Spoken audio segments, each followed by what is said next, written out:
Hello friends, good morning to the class and welcome to class 10.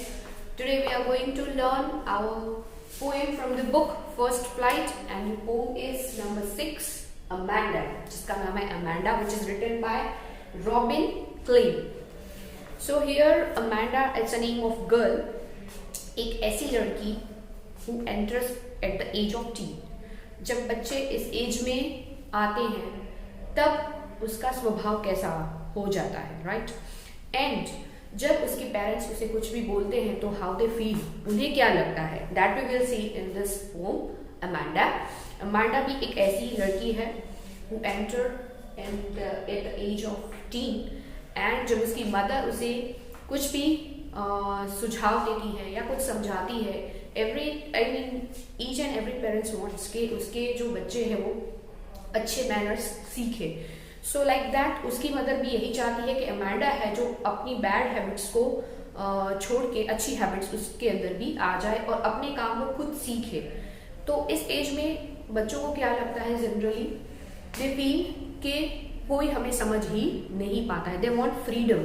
अगर कोई भी उसे कुछ भी बोलता है तो उनको बिल्कुल अच्छा नहीं लगता, जल्दी से वो चिड़चिड़े हो जाते हैं और उनको गुस्सा भी बहुत ही जल्दी से आ जाता है. सो इस टाइप का नेचर और उसके पेरेंट्स के साथ का जो कॉन्वर्सेशन होता है लाइक दैट, ये हमारी पोएम भी कुछ इसी तरह की है.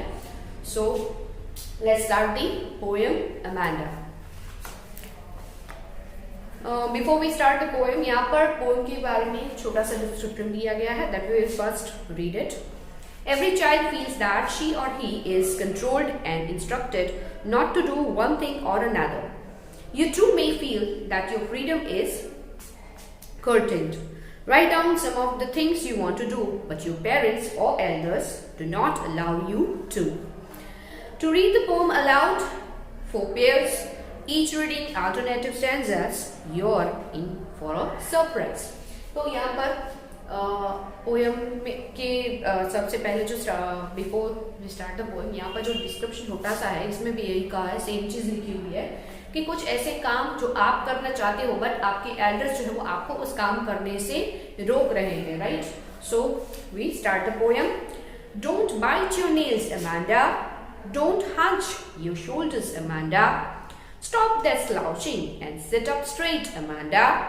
यहाँ पर अमांडा की जो मदर है वो उसे बैड हैबिट्स को छुड़ाने के लिए उसे एक के बाद एक इंस्ट्रक्शंस दिए जा रही है. सबसे पहले कि अपने नाखून को चबाना नहीं है.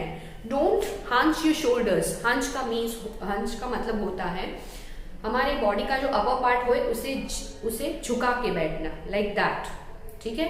तो हमारा पीछे का जो पोर्शन वो बाहर की तरफ निकल जाता है. तो उसकी मदर उसे टोकती है कि ऐसे हंच निकाल के मत बैठो, स्ट्रेट बैठो, right?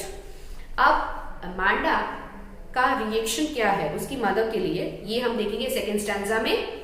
There is a language emerald sea where the sole inhabitant is me, a mermaid drifting blissfully. अब अमांडा की सोच कैसी है ये हम देखेंगे सेकेंड स्टैंजा में. सेकेंड स्टैंजा में अमांडा ने लिखा है कि एक ब्लू सी जो है, एक शांत समुद्र है जहां पर ब्लू कलर के ये जो एमरल्ड सी बताया है, it is related to this stone, जो थोड़े जिसकी वजह से वो जो सी का जो एरिया है वो यहाँ डिस्क्राइब किया है. Where the sole inhabitant is me, एक ऐसी शांत जगह पर वो मैरमाइड, यहाँ पर एक कैरेक्टर दिखाया which is imaginative character.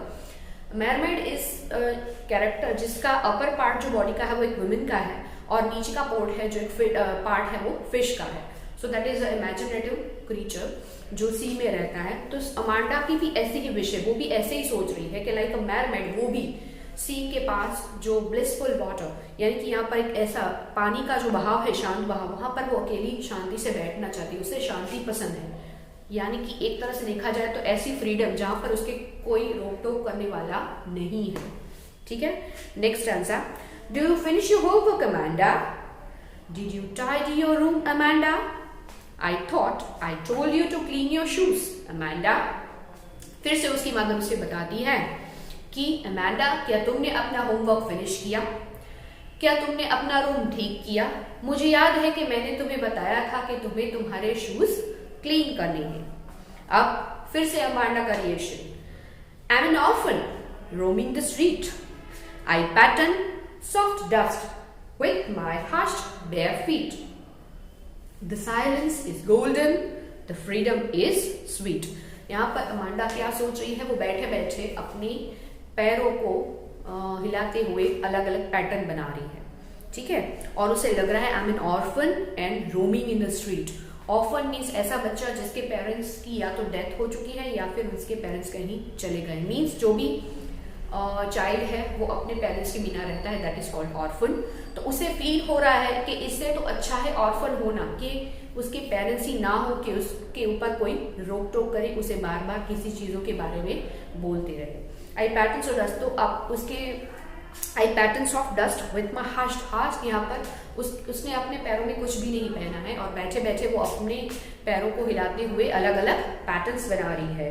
The silence is golden and freedom is sweet, यहाँ पर उसे ऐसा लग रहा है साइलेंस इज गोल्डन, यानी कि कुछ ना बोलना, शांत रहना, to be quiet is a golden. उसे ऐसा लग रहा है कि शायद अगर उसकी मदर जो है वो कुछ ना बोलती तो that become very good for her. And freedom is sweet, और उसे थोड़ी सी आजादी भी मिल जाती जो बहुत ही उसे स्वीट लगती, राइट। सो अब उसकी मदर उसे क्या कहती है, don't eat the chocolate Amanda, remember you acne Amanda, will you please look at me when I am speaking to you Amanda. अब एट द टीन एज ज्यादातर जिसकी ऑयली स्किन होती है तो यहाँ पर यही दिखाया गया है कि एक्ने जो है वो फेस पर आ जाते हैं। कभी कभी तो बच्चों के फेस पर बहुत ही मतलब पूरा फेस जो है वो एक्ने से भर जाता है। सो उसकी मदर का कहना है कि भाई चॉकलेट अमांडा नहीं खानी है, इसकी वजह से आपको एक्ने हो गए हैं, तो क्या तुम्हें ये याद नहीं है। And when I am speaking to you, जब मैं तुमसे बात कर रही हूँ तो मेरी तरफ देखा करो, ऐसे मत रिएक्ट करो मानो तुम्हें कुछ फर्क ही नहीं पड़ रहा है। यहाँ पर अमांडा की मदर जो है वो उसे कुछ अच्छा सिखाना चाहती है, गुड हैबिट सिखाना चाहती है, पर अमांडा का रिएक्शन कुछ अलग ही है। I am Rapunzel, I have not a care. Life in a tower is tranquil and rare. I'll certainly never let down my bright hair. अब यहाँ पर एक और इमेजिनेटिव कैरेक्टर दिखाया है, that is called Rapunzel. Rapunzel एक फेरी है जिसके बाल बहुत ही लंबे हैं। उसको एक विच ने पकड़ के कैद करके रखा है एक बड़े से टावर में, जहाँ पर सबसे टावर का ऊपर का एरिया है वो रेपुंजल वहां पर रहती है, और उसके बाल इतने लंबे हैं कि वो खिड़की में से अपने बालों को ऐसे रखती है, तो वो जो एक विच है वो उसके बालों के सहारे ऊपर चढ़ के आती है उसके पास। सो लाइक दैट अमांडा का भी यही फीलिंग है कि उसको भी लाइक रेपुंजल, लाइक उसको भी ऐसी ही ट्रीट मिलनी चाहिए। तो यहाँ पर जो विच है उसको वो अपनी मदर के साथ कंपेयर कर रही है और बताती है कि हाँ, पर मैं रेपुंजल की तरह एक फेरी बनना चाहती हूँ, बट मैं अपने ब्राइट हेयर को कभी भी अपने टावर से बाहर नहीं निकालूंगी, क्योंकि विच जैसी मेरी जो मदर है वो ऊपर चढ़ के आ सकती है।